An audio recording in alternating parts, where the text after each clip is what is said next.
Hi folks, I'm Altan, Principal of Sixth Form College, and I'm joined here by the wonderful Claire Blanks, Associate Director for Behaviour and Attitudes. What a lofty title. So tell us, what does behaviour and attitudes mean to you? Why is it so important for our students, Claire? A human being is full of behaviour and attitude.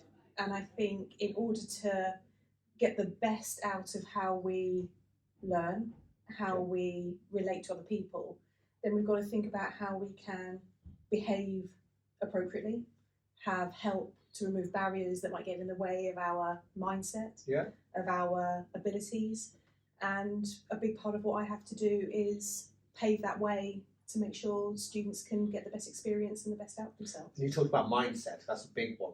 So I think what we're trying to do is actually move our young people from sometimes a fixed mindset to a growth mindset.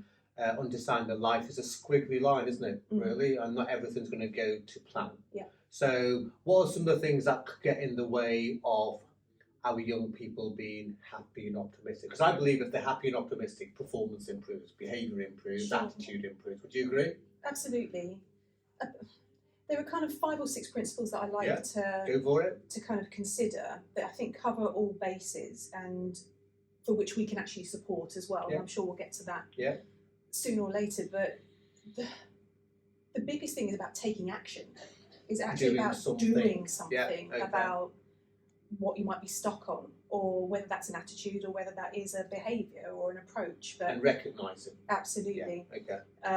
And reaching out. So if you can break that first hurdle of not procrastinating or waiting to feel motivated. Waiting till tomorrow. Yeah. Yeah. And actually start to make some steps. That is a huge win.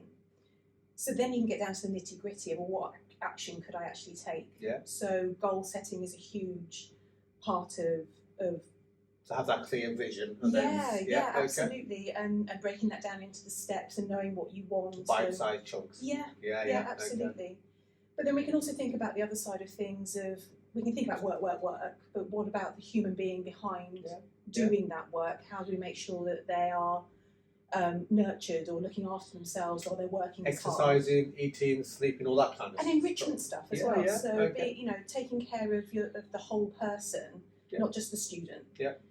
In order to help everything grow equally together. Yeah. And then you're thinking about, if we talk a bit more about mindset, then your kind of mental hygiene and how you might bounce back from failure, or how you might deal with overwhelm and normal stresses and strains of being a student. And I suppose we could think about it when there are sort of stronger safeguarding concerns as well, and how you might reach out for support when there are things that are out of your control or of a concern that we can support you with. And is that factoring in just the nature of a 16-year-old? Because I don't get too scientific here about the whole neuroscience. Because 16, I don't know what it's like. I don't think I'd like to go back and be 16 because you're finding yourself, your identity. You've left school. You've got to make massive life decisions, huge expectations, hormones, meeting people of the opposite sex. I'm breathless just thinking about it. So there's a whole neuroscience, isn't there, in terms of how a young person's brain is made up. Well, exactly. It's not even fully made up yet, and that's the point. And so, have I got a chance now? Do you think it's made up for me, or you're all right? Just about. Yeah. Okay. So I mean, having knowledge of a teenager, knowing the beast of a teenager, knowing that their brains are in this mode where they're supposed to be forgetting stuff. It's all kind of refiguring itself, where they're supposed to be taking risk-taking behaviours in order to learn, and it's helping that student to stay safe and be well, but also grow. And it's that nuanced approach that I think we do so well here. So in terms of what we do then, because we have 3,000 plus 16 to 18-year-olds, a whole mix of young people. So it's right and proper that we've invested a lot of time and professionals to support the whole child. And I'm sure parents will want to know, actually, well, if I send my child to Luton Sixth Form College, it's such a big beast, one of the biggest sixth form colleges in the country. Are you going to focus on the little things that are important to me as a parent and to the child, and what can you do to look after my child for the next couple of years?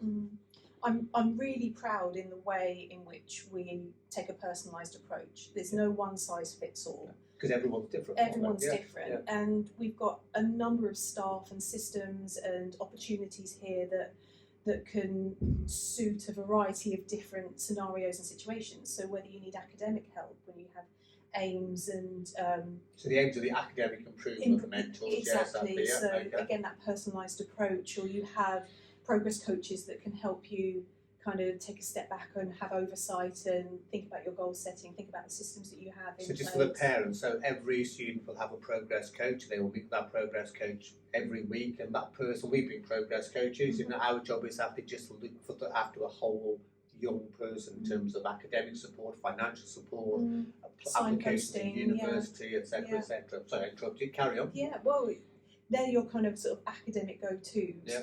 But if you're thinking along the lines of some of the things we said about nurturing ourselves, you've got enrichment opportunities with debating club and a gym and sports teams and Duke of Edinburgh, for example. Yeah, that's a good one. And then we've actually got some very strong kind of therapeutic support, well-being support, intervention support that can look at the individual and think about a plan in how to help them to move forward. So when things have escalated a little bit.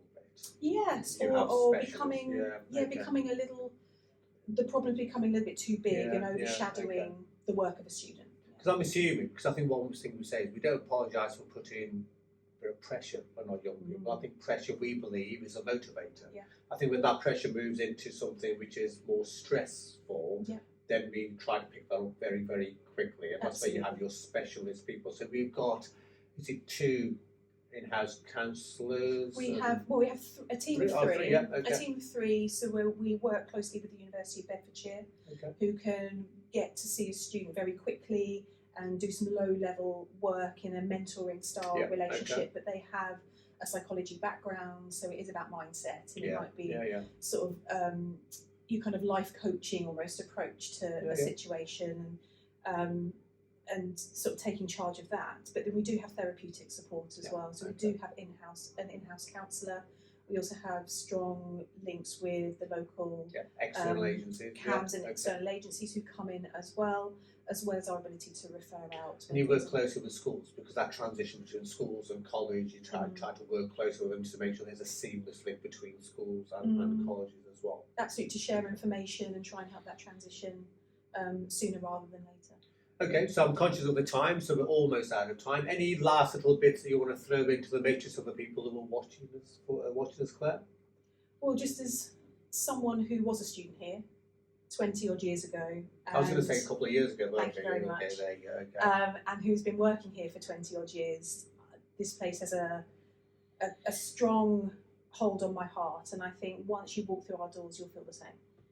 Good. Well, I don't know if I could say any better than that. And guys, if you want to find out a little bit more about all the work and the support that we do, come along to our open evening, go onto our website. We'd love to see you as and when you come in.